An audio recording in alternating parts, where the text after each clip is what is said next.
শাফিন ভাই এরা তো আমরা শাফিন ভাইরা তো আমাদের আইডল, আমরা তো ওনাদেরকে দেখি মিউজিক শিখেছি। তো ওনার এভাবে চলে যাওয়াটা এটা মিউজিক ইন্ডাস্ট্রির জন্য মানে স্পেশালি আমাদের ব্যান্ডের জন্য এটা অপূরণীয় ক্ষতি। উনি এক্সেলেন্ট গান গাইতেন, মানে এক্সেলেন্ট মিউজিশিয়ান। ওনার একটা নিজস্ব স্বকীয়তা ছিল। উনি যখন একা গান করেছেন তখনও, যখন মাইলসের সাথে কাজ করেছেন তখনও।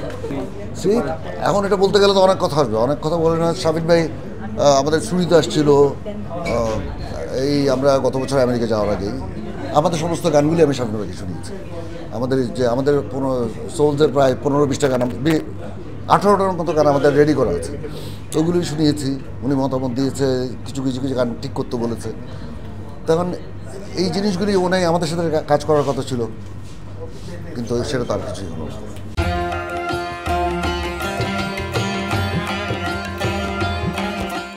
নতুন গান তো করছি আমরা অলরেডি, আমাদের তো প্রায় 18টা গানের মতো আমাদের রেডি আছে। এখন দেশের যা পরিবেশ পরিস্থিতি, এখন তো গান ছাড়ার মতো অবস্থা নেই। একটু ঠিক হোক, দেশ স্টেবল হোক, তখন তো আমরা ছাড়বো। ভালো কাজের অফার থাকলে করবো না কেন, কিন্তু এখন এই মুহূর্তে কাজ করছি না আর কি। এই মুহূর্তে করছি না কারণ এই মুহূর্তে একটু আমি ব্যান্ডকে সময় দিচ্ছি। এখন শুটিং করার মতো অবস্থা নাই আর কি, কারণ শুটিং করতে গেলেও তো সময় লাগে। তো ওই সময়টা এখন আপাতত, আর আমাদের সামনে সিজন, তো এই সময় আসলে শুটিং করাটা আমাদের জন্য লস হয়। সিনেমার গান তো সিনেমার গানে, সিনেমা তো সিনেমাই।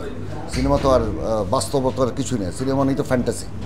সিনেমা করার জন্য যেভাবে গান করা দরকার, যতটুকু আমরা পেরেছি, যতটুকু আমাদের ক্যাপাবিলিটি ছিল, অতটুকুই করেছি আমরা, এই আর কি।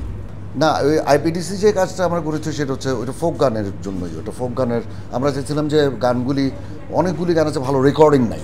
সো আমাদের চেষ্টা ছিল, এটা একটা প্রথমেই প্ল্যান ছিল এটা আর্কাইভ করার জন্য, গানগুলি প্রপারলি রেকর্ডিং করে আর্কাইভ করা হচ্ছে আমাদের প্রথম টার্গেট ছিল। সেভাবে কাজ করেছি। অ্যান্ড ব্যান্ড নিয়ে কাজ করতে গেলে এগুলিতে আসলে তো এগুলির জন্য স্পন্সার লাগে।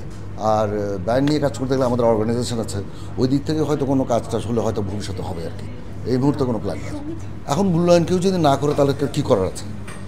আর আমরা তো আমি তো বেসিক্যালি মিউজিশিয়ান, আমি তো বেসিক্যালি আমি মিউজিকই তো করি, আমার প্রফেশনও তাই।